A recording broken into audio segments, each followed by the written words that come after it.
Shalom, apa kabarnya bapak-bapak dan ibu-ibu yang ada di tempat ini? Juga saya menyapa bapak-bapak dan ibu-ibu yang mungkin ada di rumah dan sedang di dalam perjalanan. Ada Bence, Regina, Ibu Pinkan, Ibu Elvi, semuanya yang saya ada di sana. Shalom, kiranya damai sejahtera Allah menyertai setiap saudara yang ada di perjalanan mungkin, dan kiranya internetnya tidak membuat jadi nge-lag gitu, tapi semuanya boleh tersampaikan. Ya, hati-hati di jalan, jangan sampai kehilangan fokus, tetap perhatikan rambu-rambu yang ada agar semuanya bisa sampai di rumah tanpa kekurangan sesuatu apapun. Bapak Ibu Saudaraku yang dikasihi Tuhan yang ada di tempat ini, Shalom. Haleluya, setelah beberapa tahun ya akhirnya saya bisa bertatapan dengan Pak Lewi ya. Ternyata rumahnya dekat dan kita mungkin sering ketemu, cuman mungkin waktu itu Pak Lewi ganteng sekali dan saya itu jadinya kita nggak pernah ketemu. Daerahnya sama, daerah Cinere. Ya, ada cerita-cerita yang hampir-hampir mirip kita ketemu ya Pak ya. Dan hari ini saya bisa ngelihat ternyata sesuai dengan namanya Pak Lewi, imamnya Tuhan, penuh dengan kemuliaan Tuhan. Haleluya. Semuanya juga setiap kita di tempat ini dan yang ada di online juga memancarkan kemuliaan Tuhan. Amin. 4 tahun kita ada di dalam zona COVID ya, atau 3 tahun. Mungkin kalau saya tanya, mungkin sudah hampir lupa kali ya suasana COVID kayak apa ya. Ada yang masih ingat? Kayaknya apa itu COVID gitu ya. Ya, tetapi karena kasih karunia Tuhan, karena kebaikan Tuhan, musim itu boleh kita lewati. Betul? Ya, ada di sini yang kena COVID 1-2 kali? Ibu berapa kali Bu? 2 kali. Ada yang 3 kali? Nggak ada ya. Oh ada 3 kali ya Pak ya. Luar biasa. Tapi kalau kita lihat ya di zaman itu begitu menyeramkannya kondisi itu. Bagaimana semua lockdown, semua kita nggak bisa berjumpa, hanya mungkin pakai masker ya. Ketemu juga kalau ada yang batuk atau ada yang flu langsung paranoid gitu ya. Hari ini mau ada yang batuk, ada yang bersin, kita nggak ada yang paranoid ya.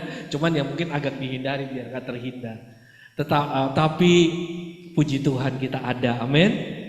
Di Mazmur 136 dikatakan, bersyukurlah kepada Allah, bersyukurlah kepada Tuhan bahwa Ia baik, bahwasannya untuk selama-lamanya kasih setianya. Amin. Bahwasannya untuk selama-lamanya keset kasih setia Tuhan. Seringkali kita ya nggak setia. Kita lupa bagaimana perjuangan kita zaman COVID untuk jaga kesehatan. Bagaimana kalau ambulan lewat kita teringat, aduh Tuhan, apakah kena ke saya ambulan itu?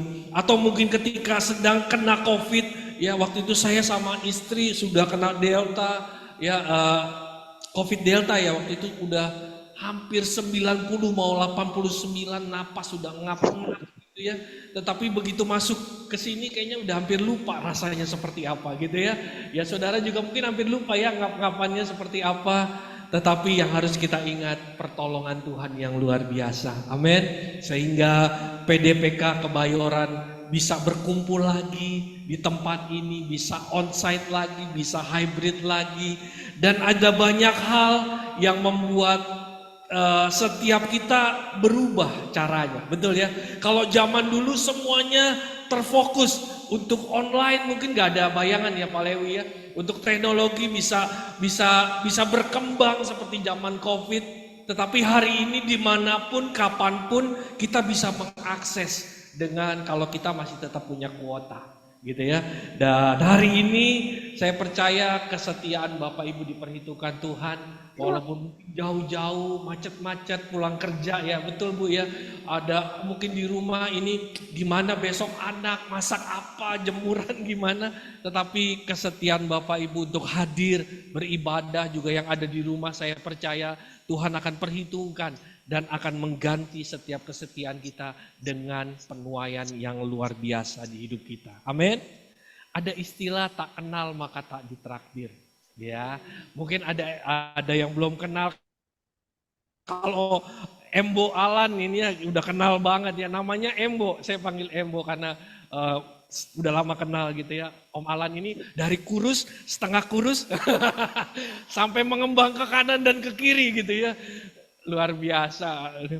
Glodok aman bro?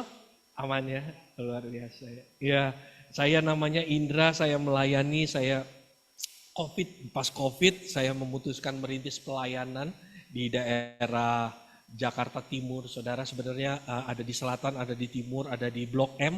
Tapi waktu COVID saya memutuskan gereja saya ada di Jakarta Timur. Dan sekarang ada di Jakarta Selatan juga, masih berupa komunitas tapi sudah beribadah minggu.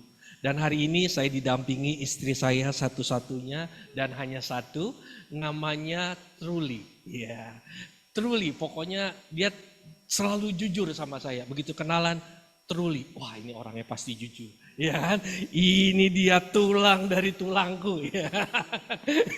Ya, dia Truly, sudah 2 tahun ini dia resign dari kantor dan melayani Tuhan bersama-sama dengan saya. Jadi saya pun sudah tidak terasa sudah 5 tahun ya Mbok, ya sudah 5 tahun gak terima gaji, hanya full pelayanan tapi Tuhan pelihara.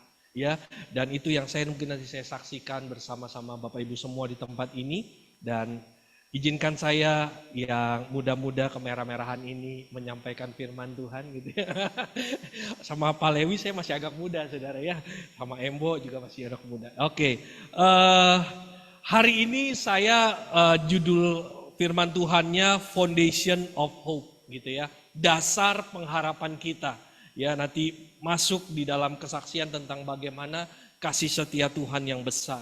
Tetapi inti dari pengharapan kita ya saudara, di dalam kekristenan kita itu seperti orang yang naik perahu ini. Ya, kita melewati sebuah samudra yang bergejolak, yang kita tidak tahu bagaimana gelombang itu bisa besar, bisa semakin besar dan semakin besar.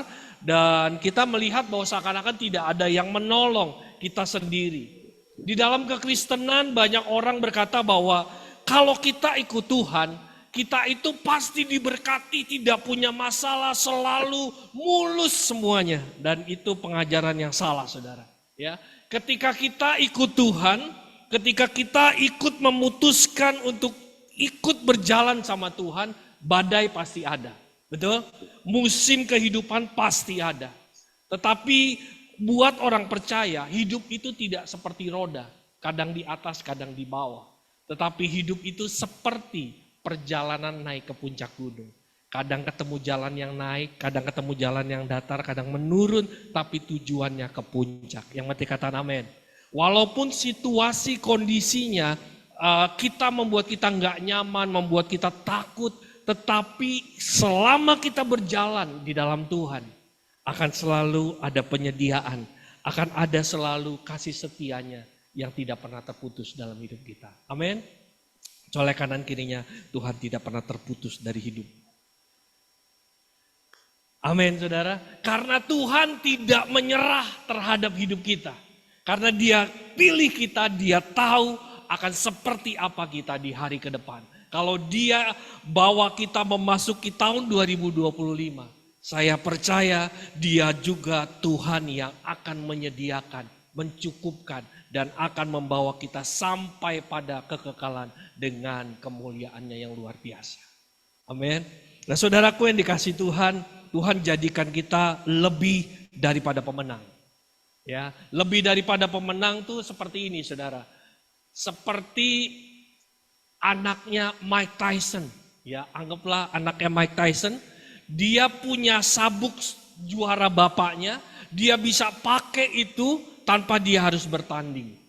Bapaknya yang bertanding, bapaknya yang mati-matian berdarah-darah, tetapi dia bisa berkata sabuk ini punya saya.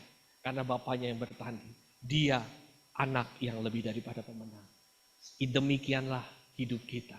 Kita sudah dijadikan Tuhan lebih daripada pemenang. Karena Tuhan di kayu salib bilang apa saudara? It is finished. Dia nggak bilang gini, seperempat lagi selesai.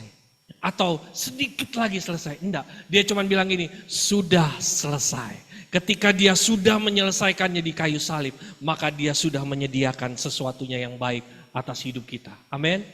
Karena itu saudaraku yang dikasih Tuhan, cara kita merespon kasihnya Tuhan, cara kita merespon kesetiaan Tuhan, itu menentukan bagaimana kita mendapatkan apa yang Tuhan sudah sediakan. Seringkali kita curiga sama Tuhan. Kita curiga sama Tuhan, kita bilang ini, Tuhan mana? Kesetiaan Tuhan di mana? Kok kalau Tuhan setia, saya seakan-akan ditinggalkan. Enggak seperti itu saudara. Dia Tuhan yang setia. Dan bagaimana kita merespon, itu menentukan apa yang kita dapatkan. Kalau kita bisa merubah cara berpikir kita, maka cara hidup kita juga pasti berubah. Cara berpikir kita menentukan apa yang kita lakukan dan apa yang kita dapatkan di hari ke depan. Bapak Ibu Saudaraku yang dikasih Tuhan, kalau saya pakai kacamata hitam, maka yang terlihat semuanya hitam. Kalau kita pakai kacamata merah, maka semuanya akan terlihat merah.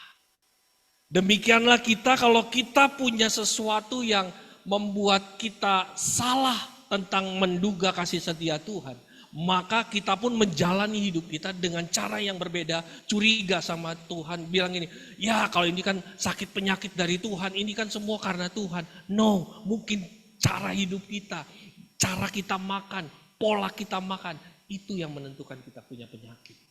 Tapi yang saya tahu, Tuhan itu tetap Tuhan yang baik. Amin. Kalau istilahnya, kalau anak sekarang ada istilahnya backlight. Tahu ya saudara ya. Backlight artinya objek itu membelakangi cahaya. Jadi akhirnya objeknya itu kelihatan hitam. Kira-kira betul nggak ya gitu Pak ya. Jadi kalau kita foto gelap, backlight gitu ya. Sebenarnya bukan karena kameranya yang jelek, bukan karena kameranya yang mungkin masih pakai VGA, enggak. Tapi karena posisinya dia harus berpindah sehingga objeknya bisa jadi lebih terang. Kalau posisi kita salah, respon kita salah, maka sudut pandang kita pun akan menjadi salah. Nah, saudaraku yang dikasih Tuhan, cara pandang kita menentukan. Kalau kita ada di lantai ini, lantai dasar, kita keluar ke depan, kita lihat gini, nanti aja pulangnya, macet. Ini di depan Atma Jaya, ini macet banget. Waduh, ini bisa sampai di rumah bisa jam 10, jam 11. Tapi kalau kita naik mungkin bisa sampai lantai 20, 21. Kita bisa melihat macetnya sampai di mana. Mungkin macetnya cuma sampai di Polda. Setelah di Polda itu lancar jaya. Saya pernah terjadi saudara. Waktu itu saya ada di daerah Sudirman. Saya bilang gini, aduh macet nih. Nanti aja deh pulangnya, tunggu dulu, tunggu sampai nggak macet. Teman saya dari lantai 21 bilang gini, bro kenapa belum pulang? Macet. Kenapa macet? Saya lihat dari lantai 21, macetnya itu cuma sampai sini nih, Atma Jaya. Setelah dari Atma Jaya itu lancar, kalau lu mau pulang, sekarang pulang. Beda nggak saudara? Penglihatan dari lantai 1 dengan penglihatan dari lantai 21. Demikianlah cara pandang kita.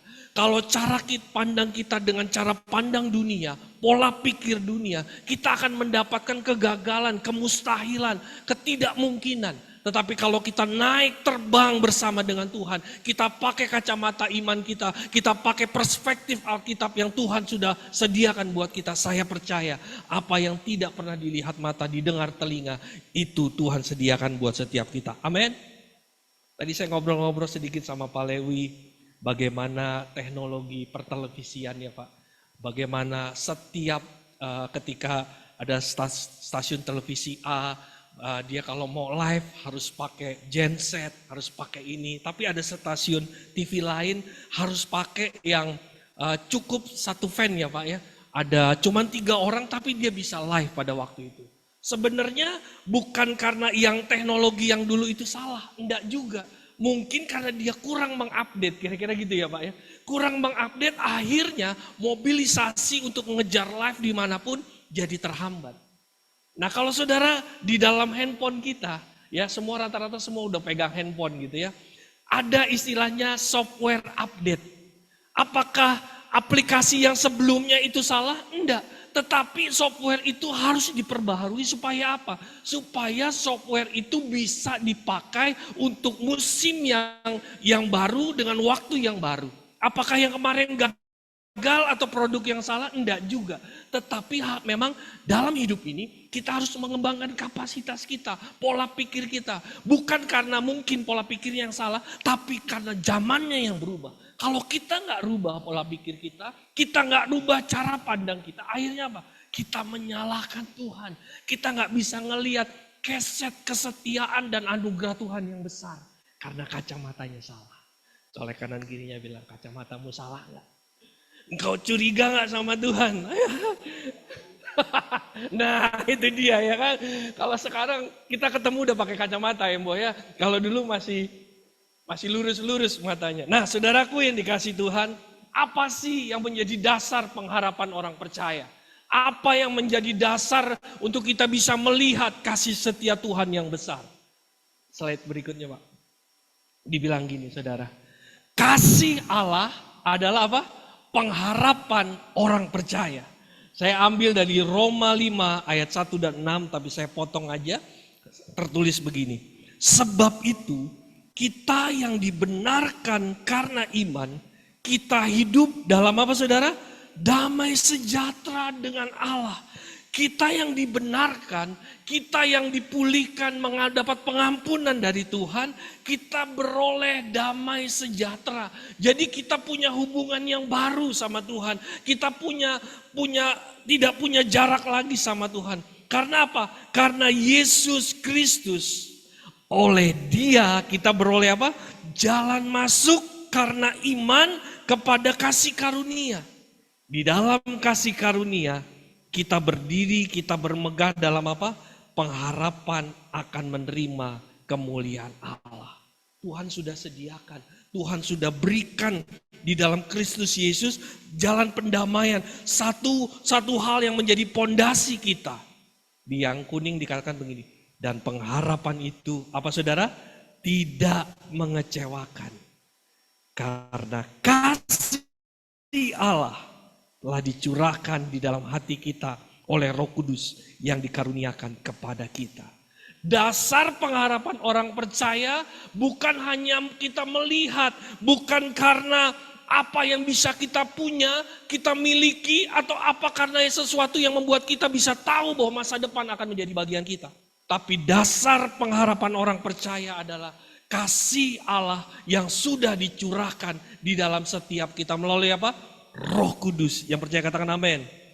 Paulus memberikan satu penekanan bahwa hidup di dalam kekristenan bukan hidup yang selalu mulus, tidak punya tantangan, punya resiko. Tetapi Paulus berkata bahwa ada pengharapan di dalam kehidupan kita. Ada sesuatu kemenangan yang Tuhan sudah sediakan dalam hidup kita. Tetapi semuanya itu dari kasih Allah di dalam hati kita. Amin saudara. Harapan itu penting. Harapan itu penting. Itulah yang menjadi pondasi kita. Nah, kenapa harus ada kasih? Di slide berikutnya dikatakan begini saudara. Kasih itu melenyapkan ketakutan. Di dalam kasih tidak ada ketakutan. Kasih yang sempurna apa saudara? Melenyapkan ketakutan. Tuhan tahu dasar kita dalam hidup ini ada yang namanya takut. Kalau kita nggak punya rasa takut, kita lihat kendaraan di depan, kita gas kenceng-kenceng, kita nggak punya rasa takut, pasti kita tabrak. Ini rasanya gimana ya? Kalau ditabrak kenceng nih, gimana rasanya nih? Patah-patah kali ya. Kalau kita nggak punya rasa takut, kita hajar. Atau kalau kita naik ke mall, kita ada di lantai 6, lantai 7, kita lihat gini, wah kayaknya enak nih lompat. Dari lantai 7 bisa terbang. Kalau kita nggak punya rasa takut, kita langsung loncat. Betul ya? Kita langsung lakukan segala sesuatu karena nggak ada rasa takut. Bukan rasa takut yang seperti itu yang Tuhan mau. Tuhan berikan rasa takut ini dalam hidup kita supaya kita bergantung sama Dia, sumber dari segala sumber. Amin. Ketakutan itu yang membuat kita kehilangan pengharapan kita. Tuhan berikan rasa takut. Tuhan taruh itu di dalam hidup kita. Tetapi Tuhan mau kita tidak tinggal di dalam ketakutan. Mau ngerasain ya zaman COVID ketakutannya. Hidup dan mati, ya kan? Bagaimana usaha, ya bagaimana ke depan ini harus hidup atau enggak. Ada lagi waktu zaman COVID, ada jenis lain ya. Nanti ke depan harus ada vaksin ini, vaksin itu. Kalau nggak divaksin nggak bisa masuk mall, nggak bisa masuk, betul? Harus scan ini, scan itu. Tuhan nggak mau kita tinggal di dalam ketakutan. Tuhan mau kita tinggal di dalam kasih. Bahwa kasih melenyapkan ketakutan. Ketakutan itu membuat kita kehilangan fokus dari pandangan kita. Ketika iblis taruh ketakutan dalam hidup kita, fokus kita berpindah, maka cara pandang kita akan berbeda. Ketika cara pandang kita berbeda, yang kita pikirkan, kita putuskan, menghasilkan perbuatan yang salah. Tetapi kalau pola pikir kita benar, cara pandang kita benar, kita berpikir dengan benar sesuai dengan firman, maka setiap keputusan yang kita ambil akan menghasilkan tindakan-tindakan yang benar. Haleluya. Saudaraku yang dikasihi Tuhan, waktu bangsa Israel keluar dari Mesir, Bapak Ibu tahu mereka ketemu dengan Kades Barnea. Musa kirim berapa pengintai? 12 pengintai. Musa kirim 12 pengintai. Mereka dibawa masuk, suruh mengintai negeri Kanaan yang dijanjikan Tuhan. Dari ke-12 orang ini, 12-12-nya datang kembali. Tapi kalau Bapak Ibu baca bagaimana ada 2 jenis orang. Dari 10 orang menyampaikan kabar buruk. Tapi 2 orang punya iman bahwa Tuhan sanggup. 10 orang menyampaikan realita yang ada. 10 orang melihat bilang gini, negerinya memang bagus, negerinya memang luar biasa. Tapi orang-orangnya besar-besar, kita seperti belalang, kita akan dimakan. Tapi ada 2 orang berdiri ketika 2 juta orang Israel ribut gara-gara cara pandang 10 orang itu. 2 orang itu berdiri dan berkata, tidak, kita bisa mengalahkan mereka karena yang menyertai kita lebih besar daripada mereka. Hari ini Bapak Ibu Saudaraku yang dikasihi Tuhan, cara pandang kita yang salah menentukan cara pandang kita memandang akan kesetiaan Tuhan dalam hidup kita. Kabur, hidup dalam ketakutan. Fakta menentukan realita. Tapi Tuhan kita jauh lebih besar dari realita dan fakta yang ada. Amin. Karena itu saudaraku yang dikasihi Tuhan, kalau kita berdasarkan kepada kasih-Nya Tuhan, maka pengharapan kita, ketakutan kita dilenyapkan. Karena kasih yang sempurna melenyapkan ketakutan.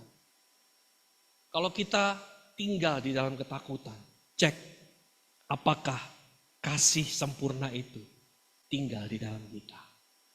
Pak, kalau kayak gitu kan memang gak boleh takut. Takut mungkin manusiawi dalam hidup kita. Tapi tinggal dalam ketakutan, itu bukan desain yang Tuhan ciptakan buat kita. Desain yang Tuhan ciptakan buat kita adalah hidup di dalam damai sejahtera. Yang percaya katakan amin. Nah, naik slide saudara. Next slide-nya kita buka Yesaya 41 ayat ke-13.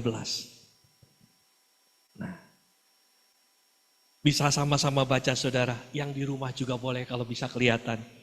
1, 2, 3. Sebab aku ini apa?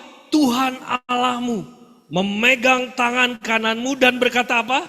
Janganlah takut, akulah yang menolong engkau. Colek kanan kirinya katakan, Tuhan yang menolong engkau. Saudaraku yang dikasihi Tuhan, waktu Adam dan Hawa diciptakan di Taman Eden, Adam dan Hawa gak punya rasa takut untuk ketemu dengan Tuhan. Mereka punya rasa takut, hormat sama Tuhan. Tetapi untuk ketemu dengan Tuhan mereka nggak punya. Karena tidak ada dosa. Tapi ketika mereka punya dosa, mereka bersembunyi daripada Tuhan ketika Tuhan mencari mereka. Nah, karena sejak itulah manusia hidup di dalam keterpisahan dengan Allah. Manusia memiliki gap jurang dengan Tuhan karena ada dosa. Jadi ketakutan itu ada karena dosa. Makanya kasih yang sempurna itu melenyapkan ketakutan dalam hidup kita. Tuhan mau kita tidak tinggal di sana. Nah, saudaraku yang dikasih Tuhan, di sini dikatakan janganlah takut. Itu bahasa Ibraninya yare. Yare itu bukan salah makan terus perutnya sakit. Enggak, saudara. Itu diare. Atau kalau kita makan buah itu yang pahit ya, yang disomai itu bukan, saudara. Ya, itu pare. Tapi yare. Yare itu artinya gini, jangan gemetar, lihat realita yang ada. Jangan menjadi takut dengan kondisi lawan yang ada.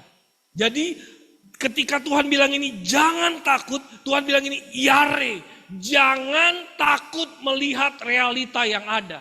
Fakta memang ada, realita memang ada. Tapi Tuhan mau kita tidak tinggal di sana. Tuhan bilang ini jangan yare. Jangan takut. Kenapa dia bilang begini? Sebab aku Tuhan. Tuhannya besar ya saudara. Tuhan-nya besar. Itu artinya YHWH. Nggak ada huruf vokal di sana. Artinya begini. Jehovah, the existing one. Pribadi yang selalu hadir dan menyertai. Saudara, ada teman waktu itu pernah tanya, Pak, kok dukun ini bisa tahu ya? Orang ini bisa tahu ya? Isi hati saya ini begini. Saya mau kasih tahu, hanya Tuhan yang maha tahu. Setuju? Karena iblis tidak maha tahu. Yang maha tahu itu Tuhan. Amin. Nah, the existing one itu apa maksudnya? Tuhan ada atas setiap umatnya. Yang pertama, Tuhan ada untuk setiap umatnya. Di Ibrani ini dikatakan gini, untuk berbelas kasihan. Apa saudara? Untuk berbelas kasihan. Tuhan ada untuk berbelas kasihan. Makanya waktu Yesus ada di dunia ini, di dalam setiap pelayanannya, hatinya selalu digerakkan oleh apa? Belas kasihan. The existing one. Yang kedua, untuk menolong, menyelamatkan kita. Yang ketiga, untuk mengikat janji. Ya, waktu itu saudara, kalau waktu saya ke Israel, janji itu covenant saudara. Orang Israel ngerti banget covenant. Kalau ada firman Tuhan yang berkata bahwa aku akan memperbaharui perjanjianku. Di situ bangsa Israel akan bersuka. Karena mereka tahu arti perjanjian. Bagaimana Tuhan mengikatkan dirinya. Itu perjanjian saudara. Yang keempat, menyelesaikan segala sesuatu. Jadi artinya Tuhan hadir dalam setiap kita. Artinya pertama berbelas kasihan, menolong, mengikat janji, dan menyelesaikan segala sesuatu. Tuhan ada buat setiap kita. Amin. Suatu ketika saudara mungkin pernah lihat video-video. Ada seorang profesor, dia di depan kelas, dia mengajar, dia berkata kepada murid-muridnya, saudara-saudara, apakah saudara-saudara pernah melihat Tuhan? Gak ada yang mengangkat tangan. Apakah saudara-saudara pernah merasakan dan menjamah Tuhan? Mahasiswanya gak ada. Lalu profesor itu berkata, kalau begitu saya mengambil kesimpulan, Tuhan itu tidak ada. Waduh, hening semua. Tiba-tiba ada satu mahasiswa berkata dia angkat tangan. Pak, kenapa? Saya hanya mau memberi informasi ke teman-teman. Saya tidak menyanggah perkataan Bapak. Oke, silakan. Mahasiswa ini berkata, teman-teman semua, apakah teman-teman pernah melihat otak profesor ini? Gak pernah. Apakah teman-teman pernah meraba otak profesor ini? Gak pernah. Lalu mahasiswa berkata, berarti profesor ini tidak punya otak. Saudaraku yang dikasih Tuhan, banyak orang mempertanyakan, Tuhan mana? Apalagi generasi Gen Z gitu kan. Cara menjelaskan Tuhan. Saudara, inilah saya sukanya persekutuan doa ini karena punya visi yang sama, memuridkan. Semua suka memuridkan? Generasi ini perlu dimuridkan. Kita berlomba-lomba dengan YouTube, dengan segala teknologi yang ada. Kalau mereka tidak dimuridkan, mereka akan dimuridkan oleh dunia. Colek kanan kirinya kasih tahu, kamu harus memuridkan. Ya kan? Karena saudara, banyak orang sekarang, mereka bilang Tuhan itu nggak ada. Neraka itu nggak ada. Salah satu jemaat saya di awal COVID tahun 2021, dia salah ikut Zoom meeting. Dia ikut dengan teman-temannya dari Jerman. Dia ikut meeting. Saya nggak ngeh, saudara. Dia tanya, kenapa harus ini, kenapa harus itu. Saya hanya jawab. Sampai pada waktunya dia tanya, saya saksi Yehova. Cukup 3 bulan dia jadi orang yang radikal, jadi saksi Yehova. Saudara dimuridkan berapa lama jadi radikal, jadi murid Kristus? Ada yang 2 hari? Gak ada, bertahun-tahun gak berubah-berubah. Enggak ya saudara. Buat saksi Yehova butuh 3 bulan. Dia bilang gini sama saya, kami gak percaya neraka, Pak. Kami gak percaya Tuhan itu adil. Kami gak percaya Tuhan itu baik. Loh, kok bisa begitu?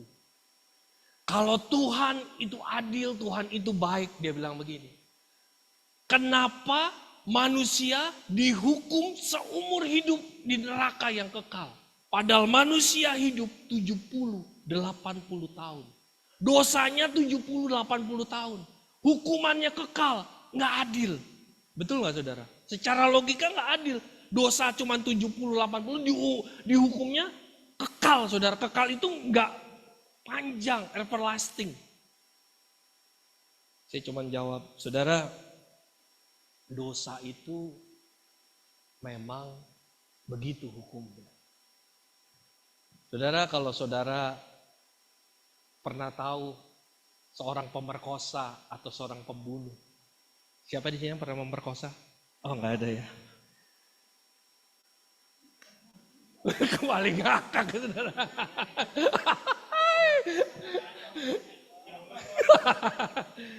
Yang pembunuh nggak ada ya saudara. Saya mau tanya, berapa lama dia melakukan itu? 10-15 menit membunuh atau mencelakakan orang. Tetapi akibat dari pemerkosaan dan pembunuhan itu buat korban panjang. Setuju ya saudara? Kalau saudara melihat dari perbuatannya, adilnya harusnya dihukumnya 10 menit, 15 menit. Tapi imbas dari pemerkosaan, dari pembunuhan bisa puluhan tahun. Saudaraku yang dikasih Tuhan, dosa itu punya imbas efek yang panjang. Karena itu perlu satu pengadilan yang Tuhan berikan. Dan Tuhan adil, dia sediakan juru selamat. Siapa namanya? Yesus. Barang siapa percaya dikatakan tidak binasa. Karena itu saya percaya saudara, dosa itu adalah hutang yang harus dibayar. Karena itu kalau kita nggak mengerti konsep keselamatan, kita tidak dimuridkan, maka kita tidak bisa melihat betapa panjang, betapa lebar, betapa dalamnya kasih Tuhan buat saudara dan saya. Yang percaya katakan amin. Amin. Ada yang namanya amin? Enggak ada saudara. Itu yang pertama saudara ya, jangan takut, artinya yare, tidak gemetar. Yang kedua saudara, artinya Elohim, supreme. Supreme itu artinya unggul, bibit unggul. Kalau saudara yang pernah nonton film Transformer, ada yang pernah nonton Transformer? Masih ingat pimpinannya siapa? Bukan Lewi ya, bukan Pak Lewi. Optimus Prime, betul ya? Itu artinya supreme. Artinya begini, bibit unggul. tidak punya pengalaman kalah. Itu Elohim, saudara. Kalau kita lihat film-film jagoan gitu ya. Jagoan just dia jatuh, dia kalah, dia diinjak-injak. Tapi di akhir film dia tampil sebagai pemenang. Dan saya mau katakan Tuhan kita, Tuhan yang selalu menang dan unggul di dalam setiap peperangan. Amin, saudara. Tuhan yang bertanggung jawab atas hidup kita. Dia tidak pernah kalah. Bahkan kematian pun dia kalahkan dengan kebangkitannya di kayu salib. Saudaraku yang dikasihi Tuhan, kita punya Tuhan yang seperti itu. Yang ketiga, saudara, artinya kazak. Kazak itu gini, saudara, mengikatkan tangannya dengan tangan kita. Jadi dikatakan jangan takut, kazak. Aku memegang tangan kananmu. Embo Alan boleh maju, Embo Alan. Ini saya mau kasih ilustrasi sedikit, saudara. Di bayangan kita, bersih Embo. Memegang tangan seperti ini, betul ya saudara ya? Tuhan memegang tangan kanan kita. Tuhan memegang dengan kuat tangan kanan kita. Tapi apa yang terjadi? Kalau saya ke kanan, Alan ke kiri, ini bisa lepas gak saudara? Ini bisa lepas. Ini bukan kazak. Kazak yang saya maksud begini saudara.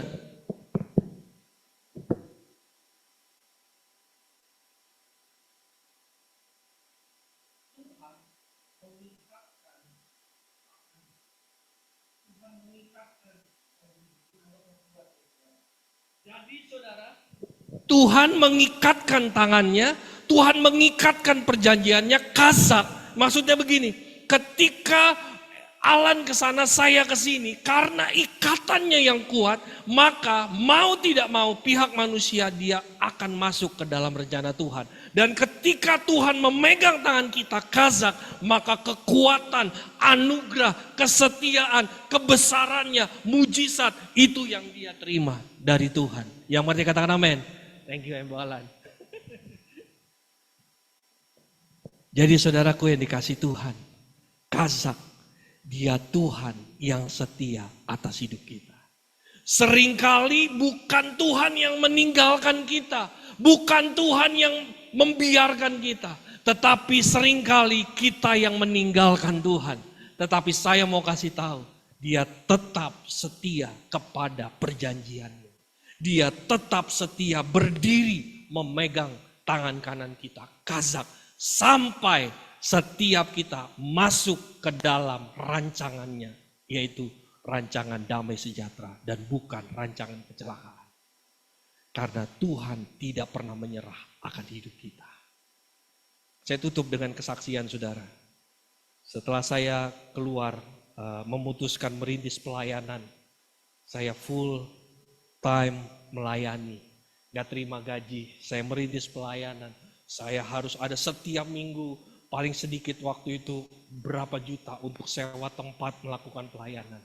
Di tengah perjalanan di tahun 2023, istri saya mengalami suasana yang gak enak. 19 tahun dia bekerja. Lingkungannya, situasinya memaksa dia untuk mengundurkan diri. Bosnya dari Korea sampai datang menyidang, memaksa istri saya untuk tetap bekerja. Tetapi karena situasi, istri saya kerja di pabrik saudara. Pegawainya ada sekitar 1.300 perempuan. Tahu ya kalau menurut perempuan, satu itu bisa kayak 5 katanya gitu.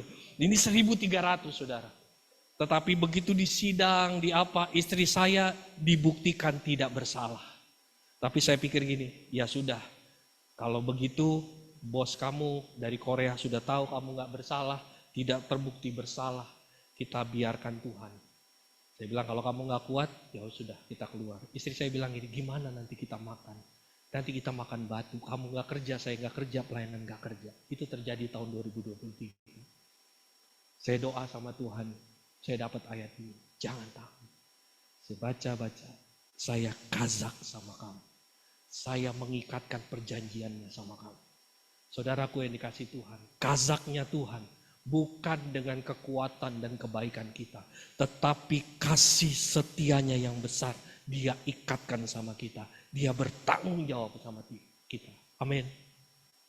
Di Di tahun itu nggak enak saudara, ada cicilan-cicilan yang belum lunas, mobil apa segala, ada banyak hal.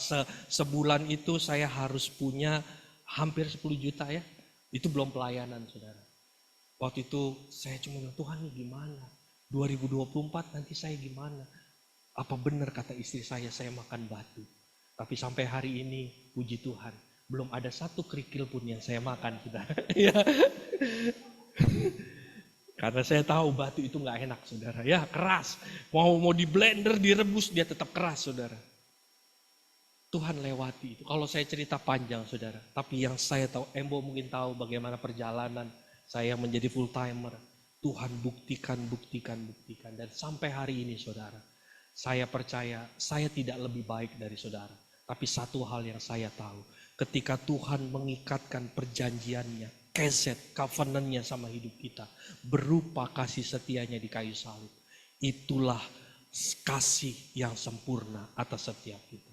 Mungkin kita secara mata belum melihat, secara fisik kita belum mendapatkan. Tetapi kalau kita punya perspektif yang benar, kita nggak menuduh Tuhan, Tuhan jahat, Tuhan curang. Ini kan semua dari Tuhan. Sakit penyakit ini, no saudara. Tuhan mau setiap kita dipulihkan, mengalami damai sejahtera dengan Dia. Tapi dasarnya yang pertama, yaitu kasih setia Tuhan yang besar. Amin. Dia di kayu salib, dia bilang ini, tunggu setengahnya lagi, belum selesai. Tunggu seperempat lagi belum selesai. Enggak, dia di kayu salib, dia bilang ini, sudah selesai. Berarti penyediaannya, pertolongannya, kasih setianya, dia sudah buktikan di kayu salib buat saudara dan saya. Dan saya percaya berkat yang besar ketika kita mau tetap setia memandang kepada Dia yang berdiri di sebelah kanan kita, maka segala sesuatunya walaupun mungkin gak enak, tapi saya percaya akan ada musim-musimnya dalam hidup kita. Kita akan melihat apa yang Dia janjikan dalam hidup kita. Amin. Mari tepuk tangan buat Tuhan. Bapak Ibu yang ada di rumah-rumah, percayalah akan kesetiaan Tuhan. Percayalah akan pertolongan Tuhan. Mungkin kita di tempat ini manusia tidak bisa mengerti akan permasalahanmu. Tapi yang kita tahu, Tuhan kazak, keset, setia atas setiap kita. Bahwasannya untuk selama-lamanya kasih setianya. Jangan pernah curiga sama Tuhan. Jangan pernah menyalahkan Tuhan atas situasimu. Tapi carilah wajahnya. Dia tetap setia. Immanuel bersama-sama dengan kita. Mari kita tundukkan kepala di hadapan Tuhan. Ku sembah